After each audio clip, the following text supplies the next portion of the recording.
my child? What brings you out into these depths of the forest? It has been a while since I last saw a human in this area.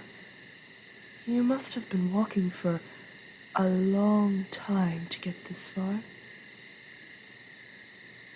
Oh? Oh, be not afraid, my child. I mean no harm. I will, however, protect both the forest and myself, if I have to, but you do not seem like much of a threat. Let us keep it this way. These woods are sacred, after all. I would rather keep them pure, if I can. You surely understand. Good. Yes, very good. Are you cold, my child? You look as though you are shaking. I can imagine you have never seen a being quite like myself before. We prefer secluded areas, after all, and usually we do not take lightly to a human in our domain. If you had met another one of my kind, chances are they would have either kept or killed you.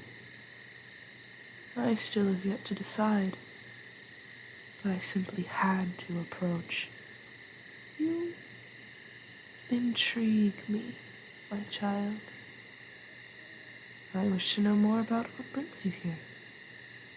So far off from your usual habitat. Deep, deep in the woods, where no light of the moon reaches the ground, where you barely spy a star through the thick crowns of leaves. Can you even see what is ahead of you? Or do you simply find yourself enveloped by darkness, with only the reflectiveness of my eyes gleaming at you? I wonder, how have none of the creatures and the sounds scared you away yet?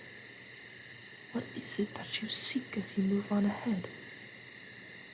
Tell me, my child, tell me what it is you are hoping to find.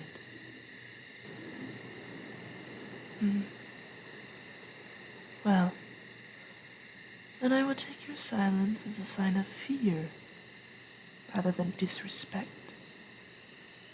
Or perhaps you do not know what you are searching for. How very human of you to wander blindly, unsure of where your path may lead, of what you are seeking to find. Simply yearning for something out of reach, out of sight. Well, perhaps my appearance has stunned you, leaving you unable to use your voice. I must simply assume you do not act so rudely on purpose, my child. After all, you are trespassing. A mere guest in my domain, a frail little human, whom I can do with as I please. Be careful not to outstay your welcome, my child. You surely would not want to upset me. Believe me, it is not a sight to enjoy. Wrath is quite easily sparked within beings as myself, and it never ends well for the other party. You have surely heard stories of fearsome forest spirits, cunning fae, of cruel gods. All stories have an origin, a hint of truth within them, as fantastical as they may be. Perhaps you've heard of humans disappearing, never to be seen again, or being found later in places they could not possibly have gotten to by themselves. Perhaps you have been told of strange occurrences deep within the forest, unexplainable sightings, sudden outbursts of energy, or mysterious sounds. I believe you understand now, my child. A spirit, no, a god, is nothing to be messed with, nothing to be taken lightly. Keep that in mind. After all, my kind has roamed these lands far before yours could even walk. Yet still, you humans love to act as though all lands belong to you. Oh, look at you. So small, so insignificant. If there was any light around, you would quite literally stand in my shadow. And yet you act as though you are the Almighty. As though you are the bright sun, bringing life to all creatures. As though you get to decide what thrives and what burns beneath you. You humans are foolish, fighting over what you believe to be the truth. Over what you call power. You are nothing compared to us. You are the lion, believing it is king, whilst we are the forest, giving you life.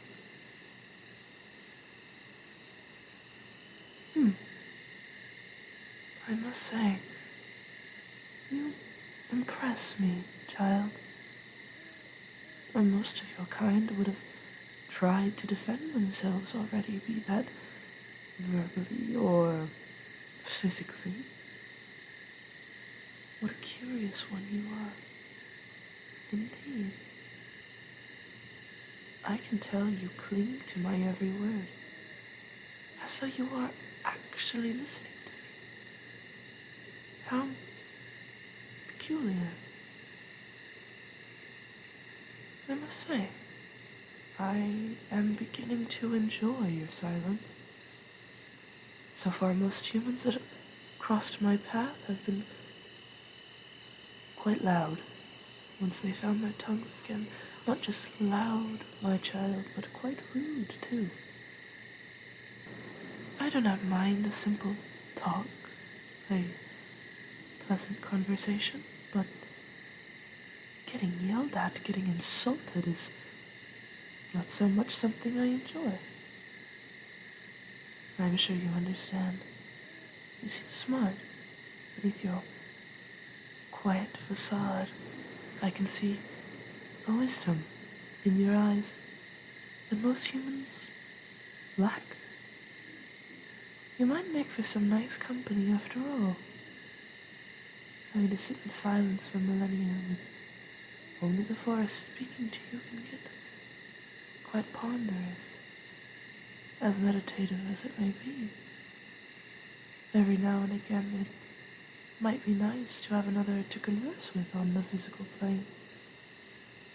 Whispers of the trees in ancient languages can get tiring if they are the only thing you hear. Most of my kind prefer solitude, but even then one may miss the sound of another voice after a while. Humans are quite painful to be around, however, so unperceptive, insensitive, and frankly, ignorant. But you, your aura is one of greater wisdom and insight than most others I have seen throughout my eternal life. Be it even for the briefest of blinks compared to an immortal life, I do believe I will enjoy your company.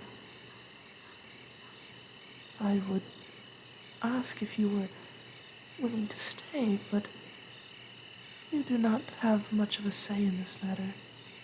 Had I not approached, you may have been aimlessly wandering these woods for days before you finally collapsed.